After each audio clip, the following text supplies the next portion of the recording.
Hi friends, welcome to our channel. இன்னைக்கு நம்ம சேனல்ல சர்க்கரை பொங்கல் எப்படி செய்யணும்னு பார்க்கலாம். அதுக்கு முன்னாடி நம்மளோட சேனலை ஃபர்ஸ்ட் டைம் பார்க்குறவங்க கீழ உள்ள subscribe பட்டனை கிளிக் பண்ணிக்கோங்க. பக்கத்துல உள்ள பெல் ஐகானை கிளிக் பண்ணிக்கோங்க. வாங்க வீடியோக்குள்ள போகலாம்.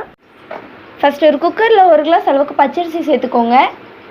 நாங்க இன்னைக்கு இந்த கிளாஸ்க்கு 1 கிளாஸ் பச்சரிசி எடுத்துறோம். நம்ம அளந்து எடுத்தோம் அப்படினா வெல்லத்தோட ரேஷியோ கண்டுபிடிக்கிறதுக்கு ஈஸியா இருக்கும். இப்போ இத நல்லா வாஷ் பண்ணி எடுத்தாச்சு. நம்ம எந்த கப்புக்கு அரிசி எடுத்தோமோ அதே கப்புக்கு 3 கப் அளவுக்கு தண்ணி சேர்த்துக்கலாம். 1 கப்புக்கு 3 கப் தண்ணின்றது கரெக்டான ரேஷியோவா இருக்கும். நம்ம 3 கப் தண்ணி சேர்த்தாச்சு. குக்கரை மூடி போட்டு மூடி வச்சிரலாம். இது 3 விசில் வரட்டும். பாருங்க फ्रेंड्स 3 விசில் வந்துருச்சு. பிரஷரும் இறங்கிருச்சு. இப்போ குக்கரை ஓபன் பண்ணலாம். பாருங்க फ्रेंड्स நல்லா குக் ஆகி வந்திருக்கு.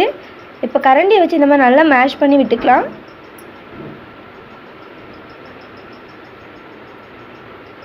நம்ம கரண்டியை வச்சு இந்த அளவுக்கு நல்லா மேஷ் பண்ணி எடுத்தாச்சு. இப்போ வெல்ல பாகு ரெடி பண்ணிக்கலாம்.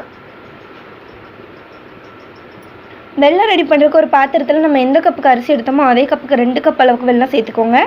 1 கப்புக்கு 2 கப் வெல்லம் அப்படின்றது கரெக்டான ரேஷியோவாக இருக்கும்.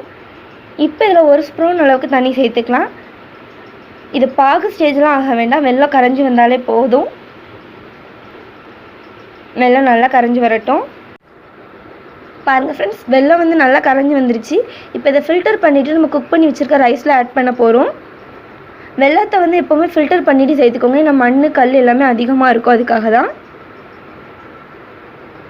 நம்ம வெல்லத்தை ஃபில்டர் பண்ணி சேர்த்தாச்சு. இப்போ இதை நல்லா கலந்து விட்டுக்கலாம். ஸ்டவ்வை வந்து லோ ஃப்ளேமில் வச்சுட்டு கலந்து விட்டுக்கோங்க.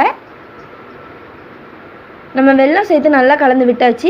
முந்திரி பருப்பை வந்து நெய்யில் வறுத்து வச்சுருக்கோம். அதையும் இதில் சேர்த்து நல்லா கலந்து விட்டுக்கலாம். அவ்வளோதான், நம்மளோட சர்க்கரை பொங்கல் சூப்பராக ரெடி ஆயிடுச்சு. இப்போ இதை வேறு பாத்திரத்துக்கு மாற்றி எடுத்துக்கலாம்.